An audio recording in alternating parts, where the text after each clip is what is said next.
Ladies and gentlemen, good evening and welcome back to our channel once again. Yesterday, William Samoei Arap Ruto, the President of the Republic of Kenya, shocked the entire country when he visited Uhuru Kenyatta, the former president, at his residence in Gatundu. The move by William Ruto is going to shape the politics of the Republic of Kenya moving forward. And Kenyans reacted to the move by the president differently. One man, Babu Owino, made some interesting posts, which is going to form the basis of this analysis. Let me just take you to Babu Owino's Facebook page on what he posted, because Babu Owino has been consistent on that particular stand. This is what Babu Owino posted. I just don't know why I was born this intelligent. When I tell you that your wife is pregnant, just start buying diapers. Don't ask how I know. And in the post, he shared those photos. Babu Owino has always maintained that Uhuru Kenyatta and William Ruto conspired and played Raila Odinga in 2022. And as a matter of fact, yesterday, Babu Owino was trending on Twitter and on Facebook. Kenyans were sharing what Babu Owino posted about what he referred to as the long con. Let me just show you some of the posts which Kenyans shared, which were previously posted by Babu Owino. Let us listen to this one. This one he posted before IBC declared William Ruto as the president-elect.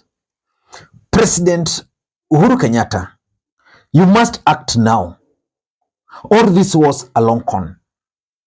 Baba has won the elections. Just protect his win. What's the point of Kenyans voting if we rig out the winners? That was Babu Owino then. I remember there was also a post where he was accusing the former permanent secretary or the principal secretary for Interior, Karanja Kibicho, for frustrating Raila Odinga's election bid. So that was on that day. Then for those who followed the politics of the Republic of Kenya, there is a day Uhuru Kenyatta took William Ruto, or William Ruto visited State House. Just before that, on 5th of September, this is what Babu Owino posted. Baba, you will forever be my hero.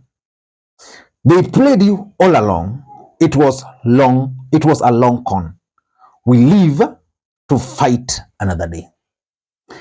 That was on 5th of September. A few days later, on 12th, this is what Babu Owino posted again. Thank you, Uhuru Kenyatta, for keeping your words to Ruto. Your body language tells it all. It was a long con. We will still reach where we are going. If we couldn't hunt with a dog, we'll use a cat. On this particular day, William Ruto, I think, had gone to State House. But Babu Owino has maintained the stand. In fact, as we speak, Babu Owino is at loggerheads with ODM brigades, because Babu Owino feels very strongly that Uhuru Kenyatta played Raila Odinga, and he has always maintained that particular stand. Agents were supposed to be in Central. Do you know the reason why agents withdrew from their work in Central? They were agents. But agents were told that they were going to be paid in batches, at different times, in different proportions. In the morning, they were supposed to be sent money. In the afternoon, being sent money. At the time of counting, being sent money. But in the morning, intentionally, money was not being sent. What do you do as an agent? You say that these people have duped you. They were agents. But these agents were not paid. But the person who was paying these agents, I will not name the name, but I know, we all know. It's not even from our side. The person who was supposed to pay the agents was from Uhuru's side. You see? And this person intentionally refused to pay these agents. Intentionally. Then agents decided to withdraw because we are not being paid. We were hired to work, we are not being paid. Many places, especially in Mount Kenya, our agents, some of the areas where we had agents, they were given money at 6 a.m. and told, you guys, you have been paid for the day, you can go home. And they went home by the competitors, yes, by the agents for the competitors, and in some cases by presiding officers. We have evidence. People are fighting Junet for no reason. I can tell you for the truth of this matter. Do you think the money that was meant for the agents, do you think that money was commensurate to what Junet would have been in Baba's government?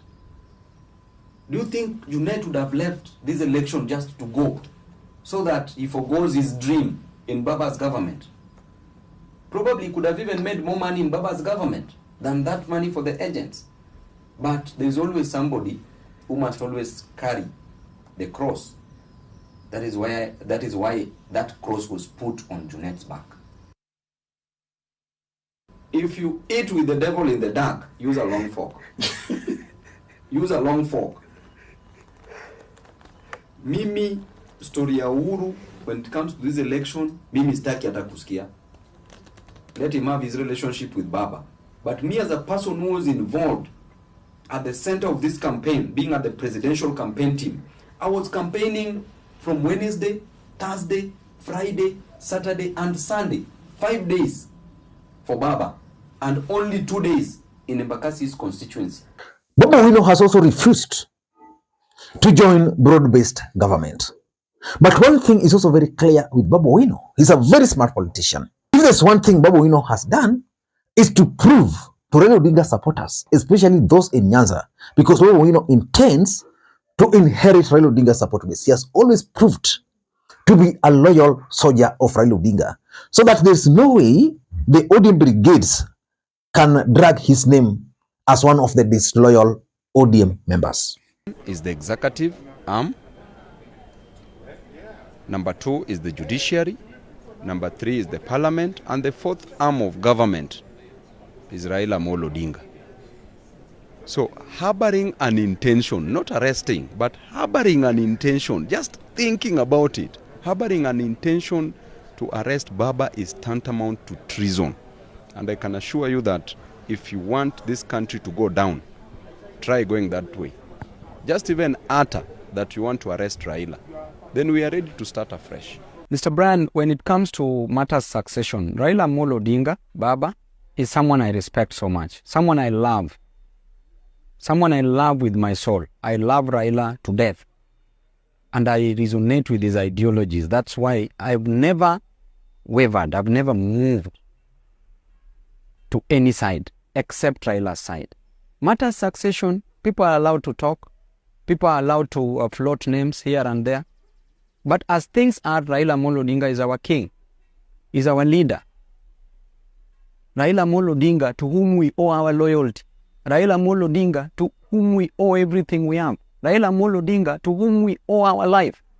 Ladies and gentlemen, allow me to ask you this question. Based on Babu Owino's Facebook post yesterday and Twitter post, do you think Uhuru Kenyatta conspired with William Ruto to play Raila Odinga in 2022? That's exactly what I want us to analyze in this particular video.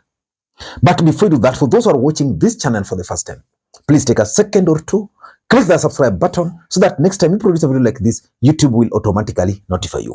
And to the subscribers, I want to continue thanking you guys for your continued support.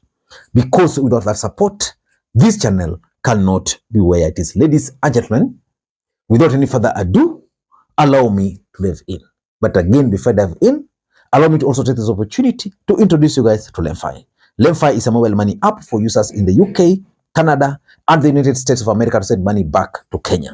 They offer the best exchange rates, and the money will be delivered instantly into your M-Pesa account, Airtel Money account, and of course, if you want, directly into your bank account. You can use the link in the pinned comment to download the app. Ladies and gentlemen, if there's one question which most Kenyans have been asking, is whether Uhuru Kenyatta deliberately stopped Raila Odinga from becoming the president of the Republic of Kenya in 2022. Because let's face it, In 2022, all odds were in favor of Raila Odinga. Raila Odinga had the numbers, right? Because you look at it critically, for the first time, the mountain, at least some of them, voted for Raila Odinga. He had the support of Uhuru Kenyatta, and perceptually, the most important thing, which has always been the main reason Raila Odinga supporters believe Raila has never become the president, is what is normally referred to as the deep state. And I remember at some point, Oburu Odinga was very clear that finally Raila Odinga is going to become the president because they finally got the deep state. The stage, we are now making strategies for winning the election. We have won elections 3 times, but every time we win the election, we are robbed of that victory. That victory is known to the whole country, but we never go to State House. Why have we not gone to State House when we have actually won the elections through votes? This is because there is something which we were missing. And that's something which we were missing is called system. Some people are saying system is not important, but system is very important. And now we are with Uhuru Kenyatta, who is holding the system. So if the system plus our votes, which are always more than the others, what else? But the question is, in your own opinion, do you think Uhuru Kenyatta played Raila Odinga? I'm one of the few people who believe that Uhuru Kenyatta really tried for Raila Odinga, because I know how that campaign was conducted. But there were elements within Uhuru Kenyatta who were not sincere. For example, Monica Juma was working for William Ruto, but was deeply involved in Raila Odinga's campaign. So they would always be meeting. But everything they discussed would always be leaked out. Someone like Karanja Kibicho, I think at some point they were not very sure. But again, you don't blame those people, Evan Matiang'i. But again, you don't blame them. For me, I've always blamed Raila Odinga, because it is Raila Odinga who wanted to become the president.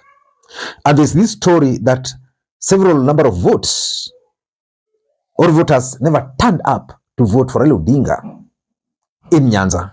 But the question is, why do you think people believe that Uhuru Kenyatta played Raila Odinga? For me, number one, why most people believe so is because of the system or the deep state. You see, if Raila Odinga had always had the numbers, he had always had the support, what do you think stopped Uhuru Kenyatta from deploying the deep state to thwart all the rigging schemes by William Ruto? Because if you take a walk to Kiambu, as much as William Ruto won, I'm 100% convinced that Raila Odinga got some good votes there, but they never counted. One of the strategies of rigging elections is normally on the numbers. You know, in Kenya, we vote per polling station. We have several polling stations. You just deny Raila Odinga 10 votes, add them to Ruto. If you add in the entire country, that's huge. So the deep state failed Raila Odinga. I don't know why. And that's why most people believe that Uhuru Kenyatta played Raila Amolo Odinga. Ladies and gentlemen, let me give you my second reason why I think most people are always blaming Uhuru Kenyatta for failing to secure the presidency for Raila Odinga. Again, allow me just a second to introduce you guys to Brick Solutions. Brick Solutions offers CCTV installation, website design, and software development. Currently, Brick Solution has one of the best point of sale software in the market, designed for supermarkets, schools, pharmacies, petrol stations, barber shops, hardware, name it.